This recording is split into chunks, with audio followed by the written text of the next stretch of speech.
was just another Tuesday night, or so I thought. I was curled up on the couch, binge-watching some old sci-fi show, with a storm raging outside. Rain was lashing against the windows, and the wind was howling like something out of a horror movie. My dog, Buster, who's usually a brave little terrier, was whimpering at my feet. Suddenly, a sound cut through the storm's noise, a loud, heavy thud against my front door. It wasn't a normal knock. It was more like someone had thrown their entire body against the wood. Buster went nuts, barking and growling at the door. My heart started pounding.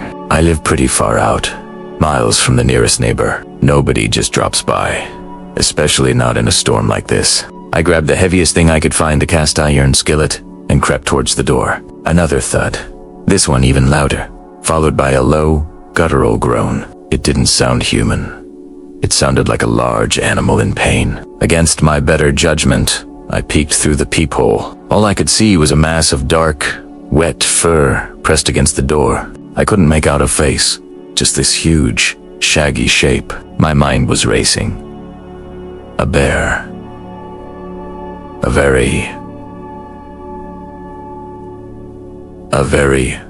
very large dog. My hand was shaking as I slowly unlatched the deadbolt. I thought, what am I doing? This is how every scary movie starts. But the groan I heard again was so full of agony, I couldn't just ignore it. I opened the door just a crack, and that's when I saw it. Standing there, hunched over on my porch, was a creature straight out of folklore. It had to be at least 8 feet tall, covered head to toe in matted, dark brown hair that was dripping with rain. Its shoulders were incredibly broad, and its long arms hung almost to its knees. But it was the face that truly stunned me. It wasn't the monster I'd imagined. The features were surprisingly human-like, with deep-set, intelligent eyes that were filled with an unmistakable look of desperation and pain. It was a Bigfoot, a real, living, breathing Bigfoot, and it was hurt. It took a hesitant step back as I opened the door wider, letting out another low moan. Its eyes darted from me to its left leg. I followed its gaze and saw the problem. A large, rusty bear trap was clamped tightly around its ankle. The metal teeth had bitten deep into its flesh, and the whole area was swollen and dark. It was a gruesome sight. The creature looked at me, then at the trap, and then back at me. It was a clear, silent plea for help. There was no aggression, no threat in its eyes, only suffering. My fear evaporated, replaced by a wave of pity. This magnificent being was in trouble. I slowly lowered the skillet, trying to show I meant no harm. "It's okay," I whispered, my voice barely audible over the storm.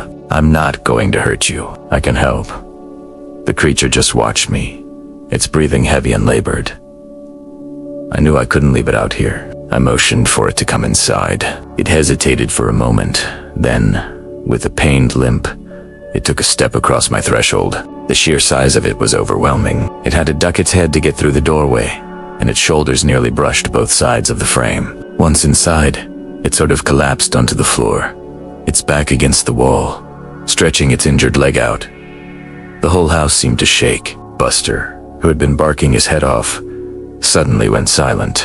He hid behind my legs, peeking out at the giant visitor now occupying our living room. The smell was intense, a mix of wet earth, pine needles, and something wild and musky, like a wet animal, but stronger. It wasn't foul, just overwhelming.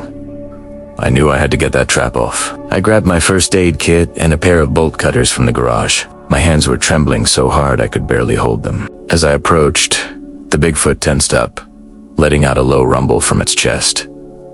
"Easy, easy," I said softly. "Moving slowly, I'm just trying to help." I showed it the bolt cutters, pointing at the trap. It seemed to understand. It watched my every move as I knelt down. The leg was massive, the muscles like cords of steel under the matted fur. Getting the jaws of the bolt cutters around the trap's spring was the hardest part. The metal was thick, and I had to put all my weight into it. The creature stayed remarkably still, though I could hear its pained grunts with every move I made. Finally, with a loud snap, the spring broke. The trap's jaws sprang open. The Bigfoot let out a huge sigh that sounded like the wind rushing through trees. It gently pulled its foot free. The wound was deep and nasty. I spent the next hour cleaning the wound as best I could. I used warm water, antiseptic wipes, and a whole tube of antibiotic ointment. The creature never once flinched or made a move to stop me. It just sat there, patiently, watching me with those ancient, knowing eyes. It was the most surreal experience of my life, tending to the wounds of a legend on my living room floor. When I was done, I wrapped the ankle loosely with clean bandages. It stayed for the rest of the night. It didn't move much, just rested against the wall. The storm eventually passed, and the sun began to rise. As the first light streamed through the window, the creature stirred. It slowly, carefully got to its feet. It towered over me, a living mountain of fur and muscle. It looked down at me, and for a moment, I felt a flicker of fear again. But then, it did something I'll never forget. It reached out one of its enormous hands, and gently, so gently, placed it on my shoulder. The hand was huge and calloused, but the touch was incredibly light. It gave a soft low grunt, almost like a thank you. It turned, limped to the door, and slipped back out into the misty dawn. I watched from the window as it moved across the field and disappeared into the tree line at the edge of my property. Just like that, it was gone.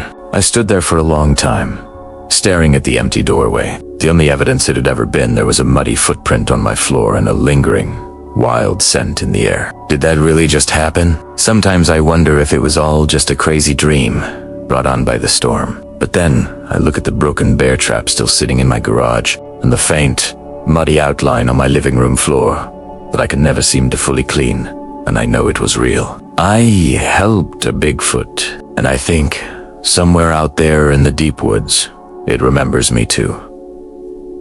Thanks for listening to my story. If you've ever had a strange encounter you can't explain, let me know in the comments below. And don't forget to like and subscribe for more unbelievable tales. See you next time.